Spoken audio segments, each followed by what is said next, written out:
My name is Pete Hamlin, president of the Chehalis Basin Land Trust. First of all, I want to thank you guys for letting us come up here and share your time with us, take the time to let us share with you. We're one of the many small organizations such as yourself that care about the planet as a whole. We all can share that. And in particular, our area here, our focus, of course, is the Chehalis Basin. So we're just going to show you what we do, the area we cover, and then if you have any questions or comments, you guys can share with us. All right, Jan. Well, I'm the vice president. Can you hear me? Yep. I'll call it out there. I've been with the Land Trust for over 20 years, so I have a lot of experience. These other young folk are still learning. She's not talking about me, I'm not even kidding. So it's supposed to be those other people. But I am much newer to the Chehalis Basin Land Trust. Jan is sort of the heart and soul of it. She was president for many years, and we share this responsibility. Well, we all do as a group. We're a great board. We really share the work and work together quite well to get it all done. What do we have, 5 in the board now? We have 5 on board now. We'll get to that in a moment. We also, we're an all-volunteer organization, which I'm assuming that you're an all-volunteer organization. Yeah, so we take care of everything ourselves as best as we can. Occasionally we bring on consultants to help out with some of the work, because there's a lot of work to be done. So let's just get started here. You can see that, before we go back, I just wanted to point out how much acreage. This is just the surge plain. I don't know, probably raise your hand if you're familiar with the surge plain area. Okay, there's a lot of tidally influenced water there. It's only a small part of it, though, because Yeah. it's the west and middle of Oakland. Right. The highway is, Yeah, that is 101, probably. 101, yeah. going north, okay. Over, yeah. So this is just a shot of that, and that particular place is 1,324 acres. There's lots of wetlands, lots of tidally influenced rivers, lots of very important salmon habitat. Go ahead. We're looking at the Hopium River there, right? Yes. East of us. All right, so we've been around for 31 years. Yes, we are growing. Our board tends to kind of go like this, it gets bigger, gets smaller, gets bigger. But we have been bringing on some new people, like to younger people, which is great too, to see younger people involved with what we do.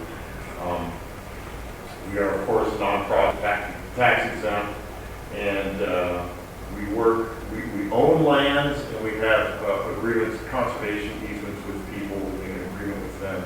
We work together with their land to protect it. And that can look a lot of different ways. There's our board of directors, which we already talked about, and we get together once a month for meetings. We always take on tasks. Every month we, okay, well, I'll do this, I'll do this, you do that, and we have to split it all up. So we work pretty hard. Our meetings are very productive. In fact, I think our meetings are probably the most productive meetings I've been in. We get together, we come down with all the stuff that needs to get done, we assign it to people, and we take action and check back in on it, and we stay in touch over the period of the month to make sure progress is being made. It's a very effective board. Very proud of the work we do. Yes, we should be. Very good. So, next shot slide. Jenny, So, you can also all read this, of course. How many of you believe in conservation being important? Of course, good. And, like it says at the bottom, supports our way of life and the green Washington State. Washington State is the green place, so we're very lucky to be here on the west side of the state. Well, our greatest harbor Audubon conservation easements are, it says 858 acres. Is it more than that now? Or is that what it's saying? pretty much the same. It's pretty much the same. Okay, yeah. And it's a lot of it's over there in the, I guess you could say, Ocean Shores area, right? This might actually be the Hump-Tulos. Okay, This this is is farther all north, yeah. near the big basin of Grace Harbor. And most of that land is not very accessible, you know, it's, there's not roads going in there, it's hard to get to, a lot of the wetlands there, so you can't just go tromping around in there. So, they turned it over to us to keep it protected forever, because in the future, as things change, and the climate will be changing, it's important to have, these properties protected from development, that kind of thing, so. And so, they were winning again.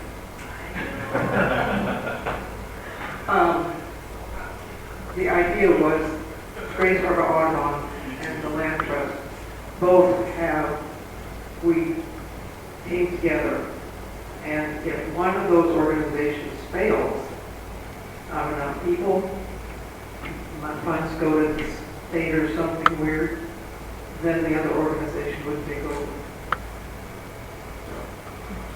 Yeah, it's important to have that. When you're protecting something forever, you need to have a plan for the future.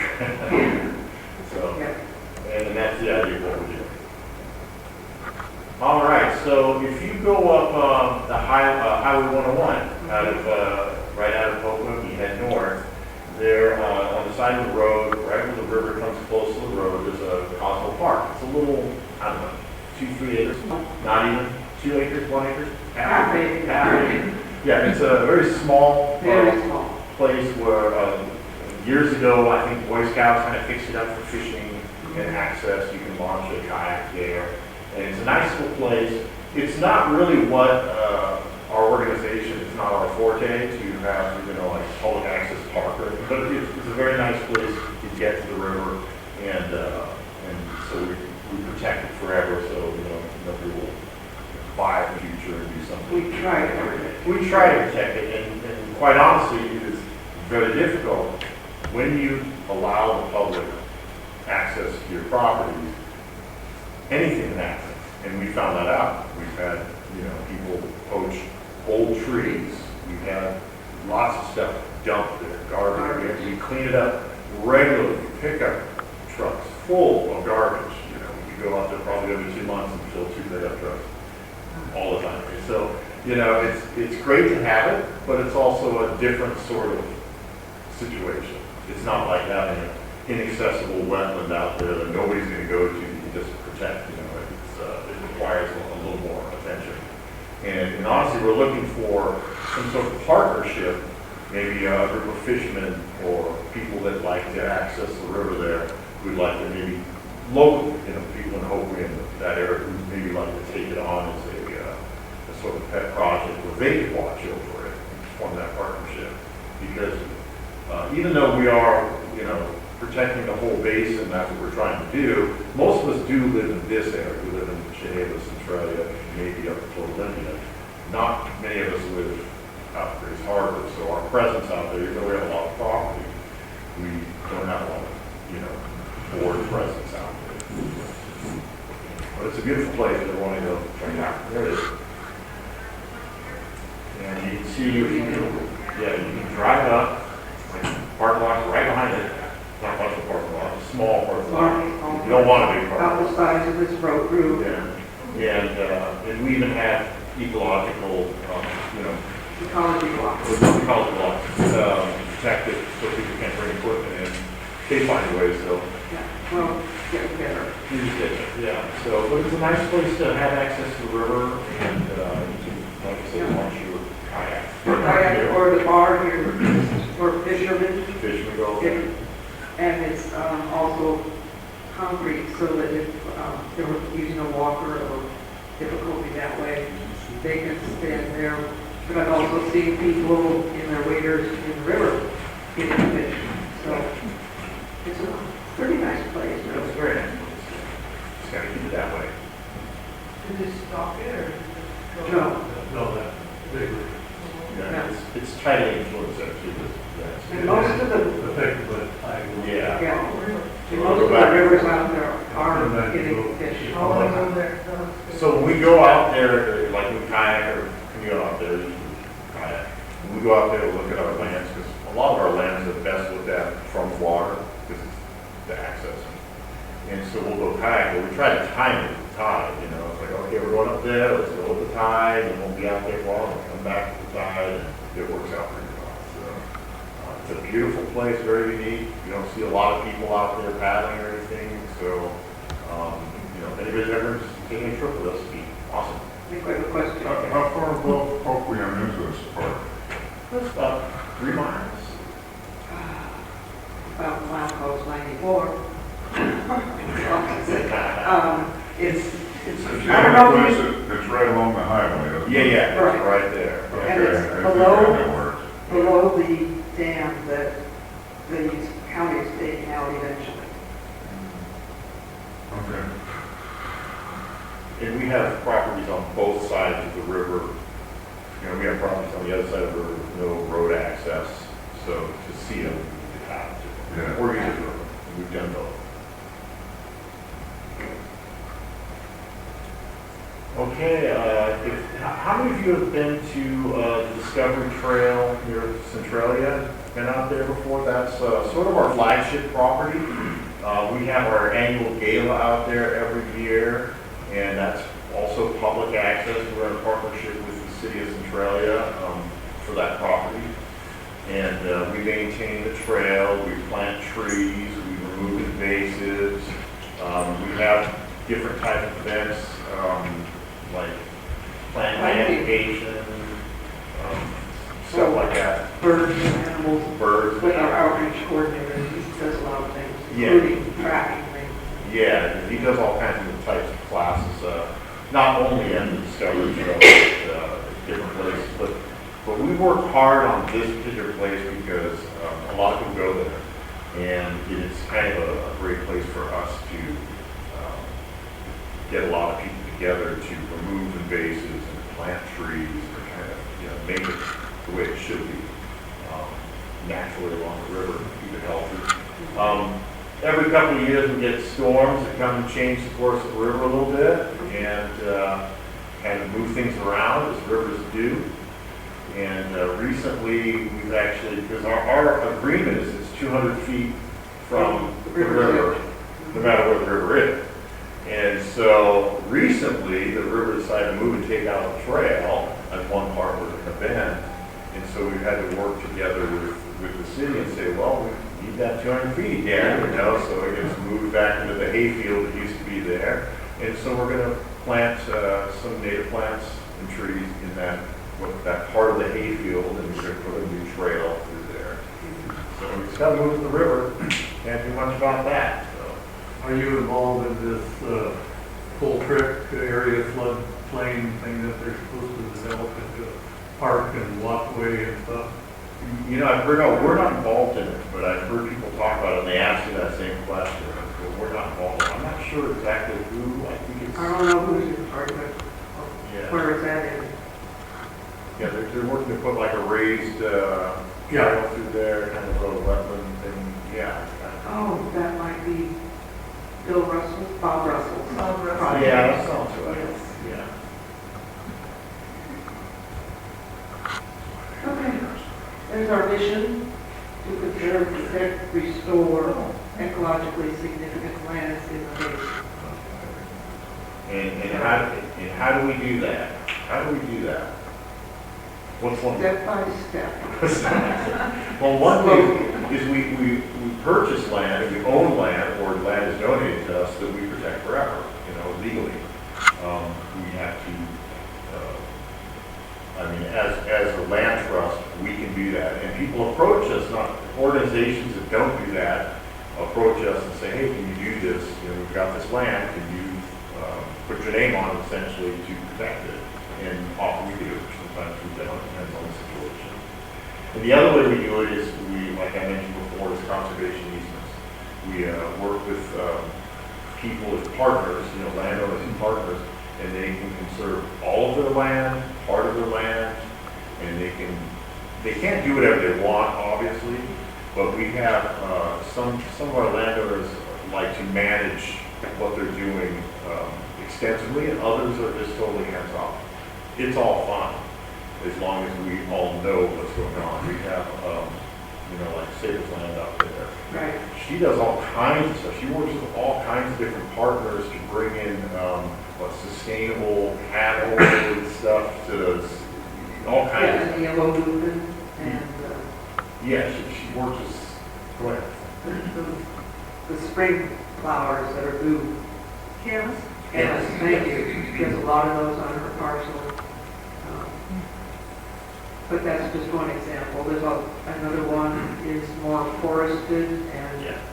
they works really hard to take out invasives and plant new trees. He wants a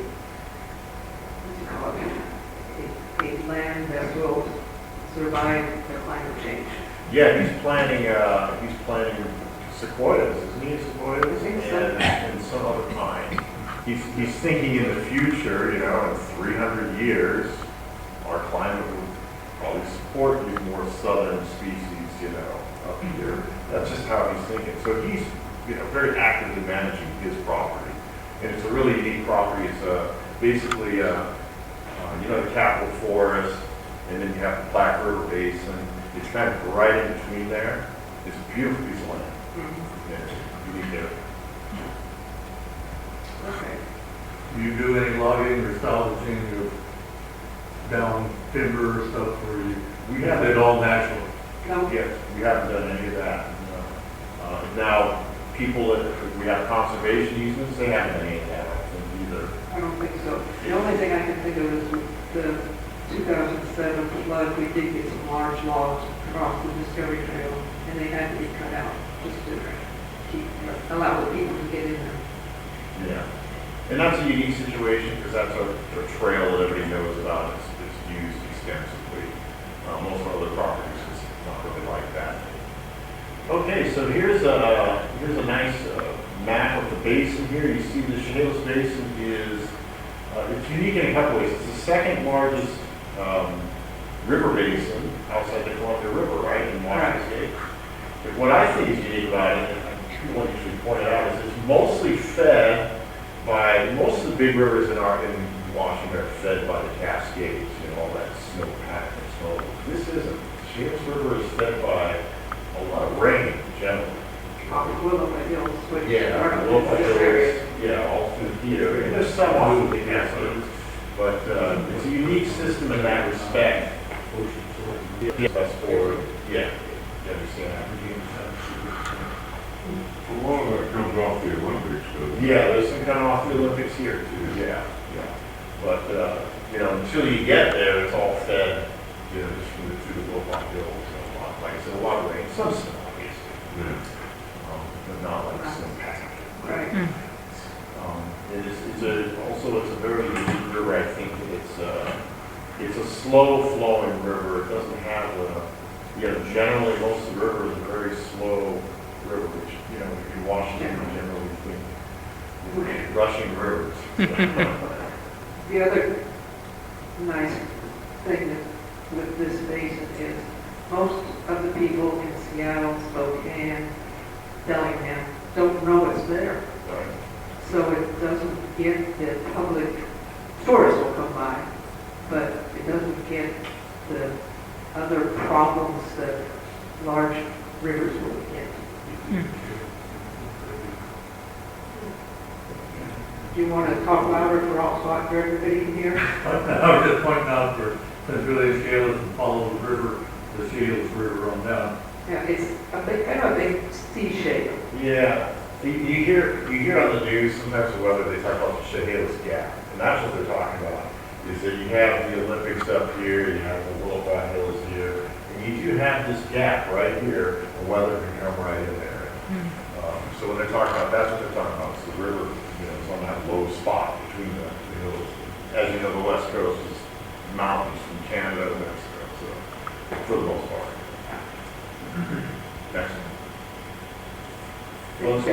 Yes, this is probably one of our trips to look at some of our property, which we try to do.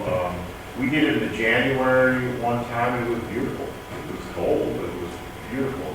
believe it or not, a nice sunny day in Hoquiam in January. And we went and paddled out there and looked at our properties. It was, we saw some otters and all that stuff.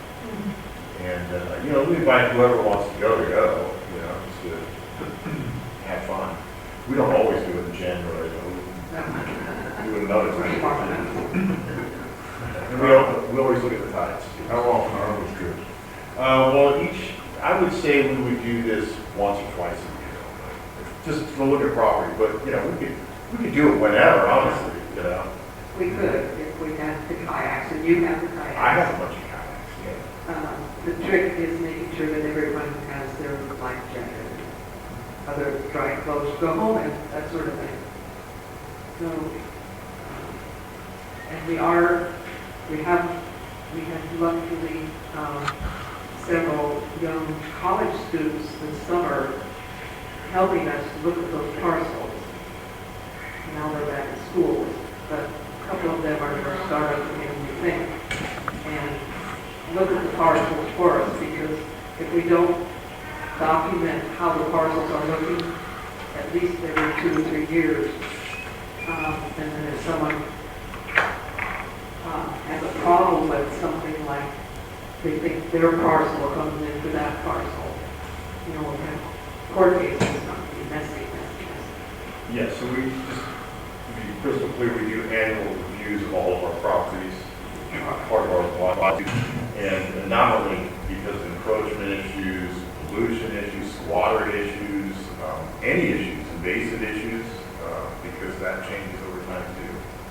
So we go and we have a whole template, we mark down what's happening this year, we compare it to last year, the year before, and all that.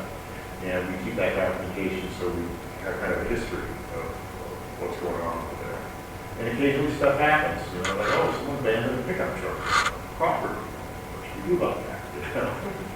So, They it also, happens, they also note flora and fauna and any tracking and, Yeah.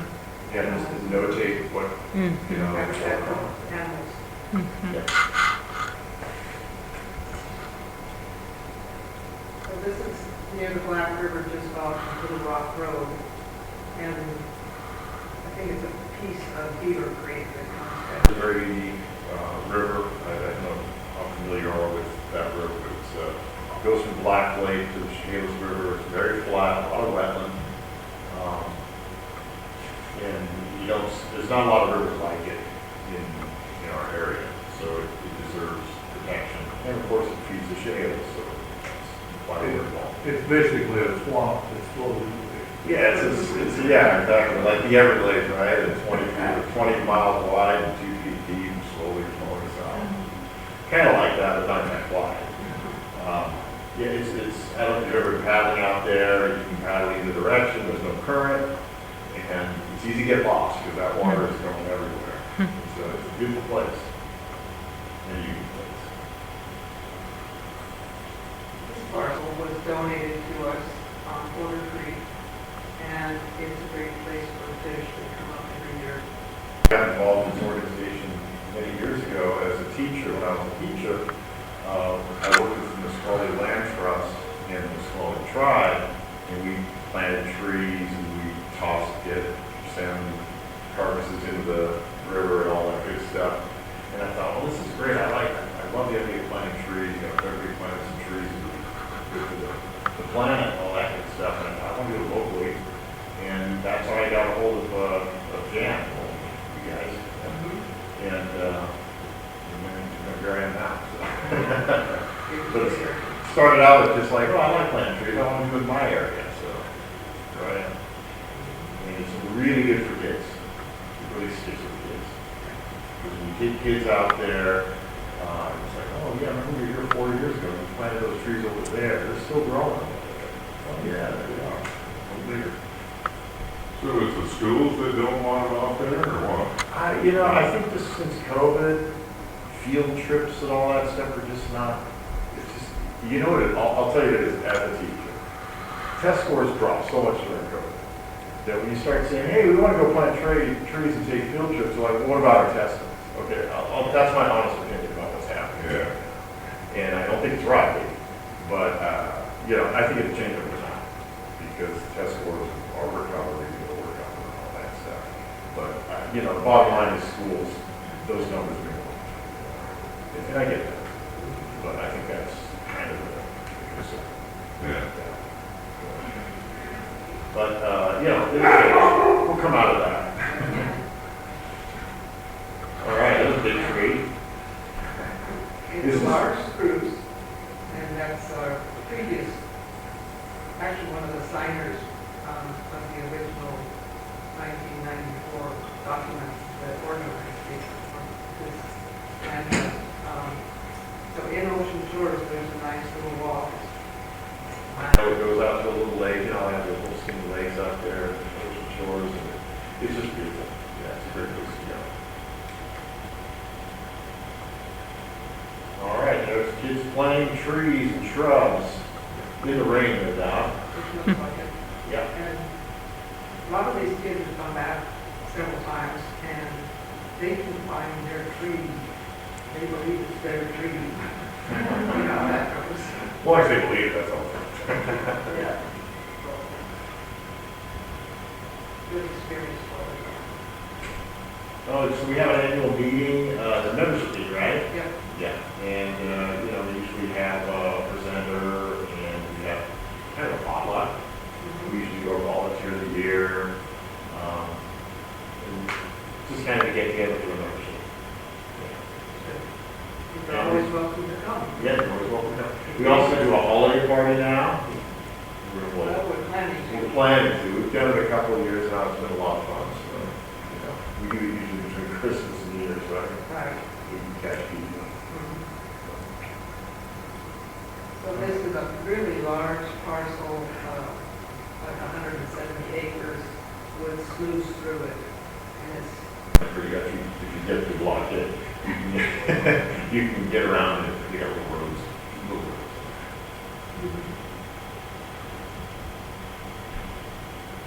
so this is a work group that we had this past summer, I guess.